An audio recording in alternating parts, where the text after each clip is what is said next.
Sony मराठीवरील अबोल प्रीतीची अजब कहाणी या मालिकेत सध्या अनेक ट्विस्ट अँड टर्न्स पाहायला मिळतात। राजवीर आणि मयुरी आपलं प्रेम एकमेकांकडे कधी व्यक्त करणार याबद्दल प्रेक्षकांमध्येही खूपच उत्सुकता आहे। या दोघांमध्ये आता राजवीरची बालमैत्रीण जोजो हिची एंट्री झाली आहे। जोजोला यामिनी म्हणजेच राजवीरच्या आईने आणलंय। यामिनीची भूमिका अभिनेत्री दीप्ती केतकर करतेय। यामिनीच्या नकारात्मक भूमिकेला सुद्धा प्रेक्षकांचं प्रेम मिळतंय, तर जोजो ही मजेशीर भूमिका अभिनेत्री सई कल्याणकर साकारतेय। अशातच आता आणखीन एका नव्या पात्राची एंट्री मालिकेत होणार आहे, ज्यामुळे मालिकेत आता रंजक वळण पाहायला मिळणार आहेत। मयुरीची आत्या सत्यभामा राजवीर आणि तिच्या लव्ह स्टोरी मध्ये ट्विस्ट आणणार आहे। या भूमिकेत अभिनेत्री किशोरी आंबे झळकणार असून त्यांचा लुक सुद्धा नुकतंच समोर आलाय। किशोरी यांनी आजवर वेगवेगळ्या प्रकारच्या भूमिका साकारत प्रेक्षकांचं मनोरंजन केलंय। कॉमेडी असो किंवा निगेटिव्ह पात्र, त्यांच्या प्रत्येक भूमिकेला प्रेक्षकांनी उचलून धरलंय। सध्या किशोरी स्टार प्रवाहाच्या लक्ष्मीच्या पावलांनी या मालिकेत झळकत होत्या। कलाची आई संगीता हे पात्र त्या साकारतायत। पण आता अबोल प्रीतीची अजब कहाणी या मालिकेत सुद्धा त्यांची एंट्री झाली आहे। आता आत्याच्या येण्याने राजवीर मयुरीच्या या प्रेम कहाणीत अजून काय ट्विस्ट येणार हे पाहणं उत्सुकतेचं असेल, कारण आता आत्या मयुरीच्या लग्नाचा विषय घरी काढणार आहे। त्यामुळे मयुरीवर एक वेगळंच संकट येणार आहे हे नक्की।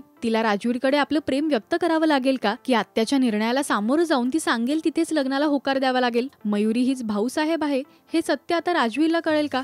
मयुरी याचा खुलासा स्वतःहून कधी करणार व आपलं प्रेम कधी व्यक्त करणार, याच प्रतीक्षेत राजवीर असणार आहे। तेव्हा पाहायला विसरू नका अबोल प्रीतीची अजब कहाणी महा एपिसोड रविवार रात्री 8 वाजता फक्त सोनी मराठीवर। मराठी टेलिव्हिजन विश्वातील बातम्या, अपडेट्स आणि गॉसिपसाठी तुम्ही सबस्क्राईब करा राजश्री मराठी शोबज।